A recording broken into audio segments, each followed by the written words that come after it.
बिस्मिल्लाहिर्रहमानिर्रहीम सूरतुन्निसा आयत नंबर 24 और ये 5वें पारे की पहली आयत है। दरमियान में हमारे सबक का कुछ दिन ताअत्तुल रहा फौतगी की वजह से। इंशाअल्लाह हमारा वो सिलसिला फिर दोबारा शुरू हुआ। ये जो पीछे हमने जो आयत पढ़ी है हुर्रिमत अलैकुम उम्महातुकुम, ये उस आयत के साथ जुड़ी हुई आयत है। अल्लाह तबारक व तआला ने जो रिश्ते हराम किए हैं, जिनसे निकाह करना हराम है, वो बयान किए। पहले तो वो रिश्ते जो नसबी रिश्ते थे वो बयान किए, फिर सबबी रिश्ते बयान किए। सबबी रिश्तों में आखिरी जो इसको रिश्ता तो नहीं कह सकते हैं, लेकिन एक सबब है जिसकी बुनियाद पर उस खातून से निकाह करना जायज़ नहीं होता। और ये वो वाली खातून है कि जो किसी और के निकाह में हो। जो किसी और के निकाह में हो तो उससे किसी दूसरे मर्द का निकाह करना तो दूर की बात है, उसको तो प्रपोज़ करना या उसकी तरफ रग़बत रखना निकाह के लिए, ये शरअन नाजायज़ और हराम है। ये जो है ना उसको वल मुहसनातो, इधर लफ्ज़ हुर्रिमत जैसे उधर था तो हुर्रिमतिल कि हराम की गई है। वल मुहसनातो, ये जो मुहसनात का रूट है ये लफ्ज़ हिस्न है, और हिस्न कहते हैं क़ैद को, क़िले को। तो वल मुहसनात यानी निकाह के क़ैद वाली मिनन निसा, औरतों से, यानी जो ख़वातीन निकाह के क़ैद में है। और यहाँ क़ैद इसलिए उसको कहा है कि यानी कोई क़ैद बमाने प्रोटेक्शन है, कि जो शौहर के प्रोटेक्शन में है, जिसके साथ उसका निकाह है, और एक बंधन में, उर्दू में भी कहते हैं कि वो फ़लाँ बंधन में बंध गई है। का क्या मतलब है? यानी वो निकाह में चली गई है, उसके साथ भी निकाह करना शरअन जायज़ नहीं है। इल्ला मा मलकत ऐमानुकुम, मगर माँ जिसका मलकत मालिक हो जाए, ऐमानुकुम तुम्हारा दायां हाथ। अब ये तुम्हारा दायां हाथ मगर आसान अल्फाज में मगर कनीज़ है। अब ये कनीज़ का एक मुस्तकिल कंसेप्ट है, तसव्वुर है। अगर ये कनीज़ किसी के निकाह में है भी, अब कनीज़ के किसी के निकाह में होने की सूरत क्या है? वो सूरत ये है कि भाई मुसलमानों की कुफ़ार से लड़ाई हो गई, लड़ाई में बहुत सारी औरतें ख़वातीन क़ैद में आ गई है। अब वो क़ैद में आने के बाद ज़ाहिर बात है वो कनीज़ें बन गई है, तो काफिरों में उनका शौहर उसके निकाह में है, लेकिन उसके साथ जो है ना इनके लिए निकाह करना या उसको अपने पास बतौर कनीज़ के रखना ये जायज़ होगा, बावजूद ये कि वो निकाह में है। लेकिन ये आजकल के ज़माने में चूँकि कनीज़ का तकरीबन तसव्वुर ही ख़त्म है। कनीज़ बनाना ये इस्लाम का कोई ऐसा हुक्म नहीं है कि ये वाजिब हो और ज़रूरी हो, बल्कि जो ना इस्लाम से पहले ये कनीज़ों का तसव्वुर था, इस्लाम में भी चलता रहा, लेकिन साथ साथ रसूलुल्लाह सल्लल्लाहु अलैहि वसल्लम ने उसको आज़ाद करने की तरग़ीब भी दी है, और सहाबा किराम रिदवानुल्लाहि ताला अलैहिम अजमईन उसको आज़ाद भी करते थे। आजकल के ज़माने में चूँकि क़वानीन जो बैनुल अक़वामी है, एक दूसरे के साथ जो क़वानीन बने हुए हैं उसमें कनीज़ वाला तसव्वुर नहीं है, इसलिए शरई तौर पर किसी को कनीज़ बनाना अगर जायज़ भी हो तो बैनुल अक़वामी क़वानीन की बुनियाद पर जो है ना उसकी शरीयत इजाज़त दे देती है कि आप ना बनाए। अब ये सारा बयान करने के बाद किताबल्लाहि, किताब के साथ जब लफ्ज़ अल्लाह अलै आ जाए तो इसका मतलब ये है फ़र्ज़ है, अल्लाह का हुक्म है,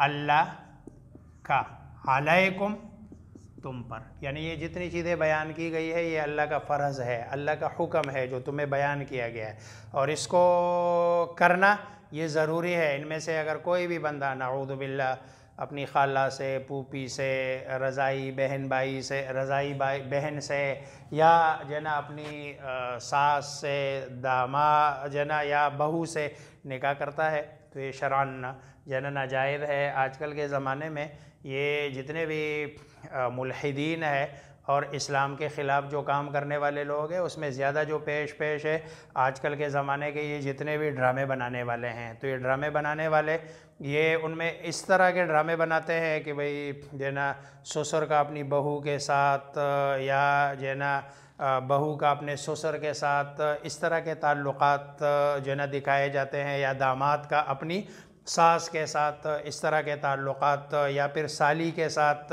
के ताल्लुक़ात दिखाए जाते हैं। इंसानी फितरत है कि जो चीज़ जितना ज़्यादा देखता है ना तो उसकी अहमियत और वो उसके दिल में कम होती जाती है। तो ज़्यादातर ड्रामों में आजकल यही दिखाया जा रहा है। इसलिए जो ना वो आजकल के ड्रामे देखना गोया कि अपने बच्चों को और अपने खुसूसन अपनी बच्चियों को यानी वो वाला तस्वुर देना कि जो कुफरिया है और इस्लाम के बिल्कुल मुतसादिम है। इस्लाम तो जो इंसान मुसलमानों का ख़ानदानी निज़ाम है ये बड़ा साफ़ सुथरा निज़ाम है। इसमें हर बंदे का अपना एक मुक़द्दस रिश्ता है जो एक दूसरे के साथ उनको जोड़े रखता है, और वो रिश्ता तक़द्दुस का है, वो जो ना शहवत का नहीं है, ख्वाहिशात का रिश्ता नहीं है। तो ये अल्लाह का हुक्म है, व उहिल्ला और हलाल की गई, लकुम तुम्हारे लिए, मावरा जो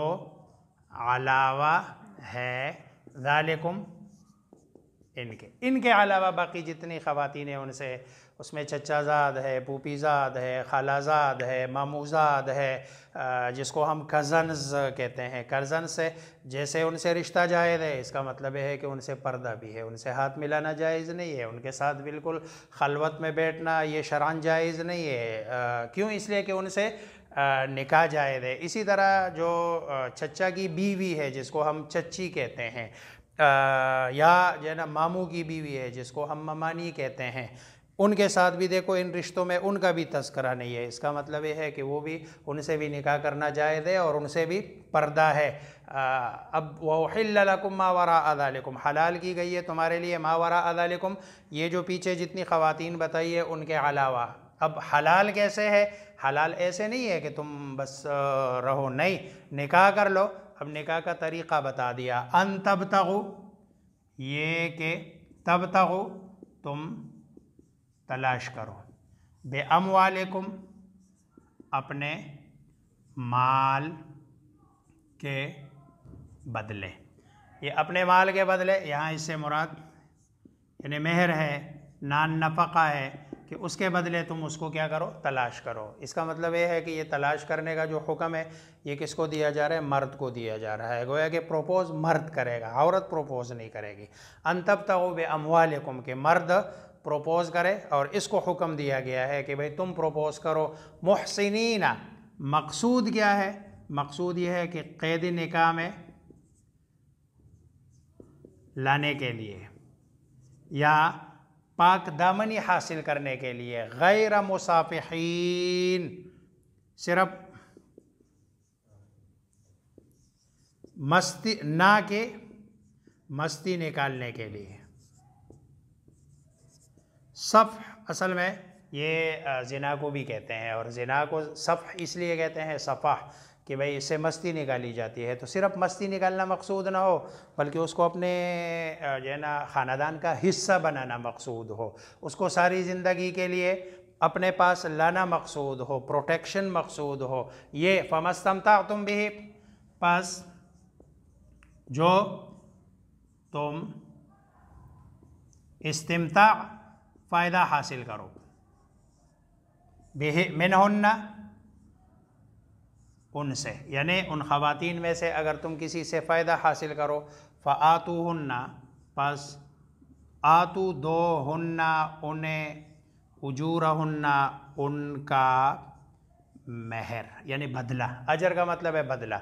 इस्तिमता ये निकाह के बाद जो फ़ायदा तुम हासिल करो, अब उसके बाद उसको उसका मेहर दे दो। ये नहीं है कि भाई फ़ायदा तो हासिल करते रहो और मेहर के बारे में जहन यही हो कि चलो ज़िंदगी में कोई मौका आएगा खुशी का तो ये बीवी माफ़ कर देगी, या जो ना ख़ुद उस पर दबाव डाल रहा है कि माफ़ कर दो वरना तो नऊज़ बिल्लाह मैं तुम्हें छोड़ दूँगा या ये करूँगा, या उसको तंग कर रहा है माफ़ करने के लिए। नहीं, उसको उसका मेहर दे दो।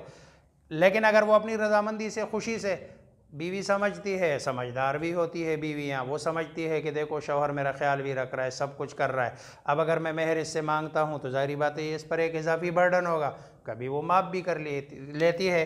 तो उसको बयान किया वला जुनाहा, गुनाह अलैकुम तुम पर, फ़ीमा उसमें जिस पर, तराज़य तुम दोनों राज़ी हो जाओ, मिन बादिल फ़रीज़ा मुकर्रर करने के बाद। अगर मुकर्रर करने के बाद तुम आपस में उस पर राज़ी हो जाओ तो कोई मसला नहीं है। इन्नल्लाह कान, बेशक अल्लाह, काना है, अलीमन खूब जानने वाला, हकीमन और खूब हिकमत वाला और बड़ा हिकमत वाला अल्लाह तबारक व तआला है। अल्लाह तबारक व तआला मुझे आप सबको समझने अमल करने की तौफीक अता फरमाए।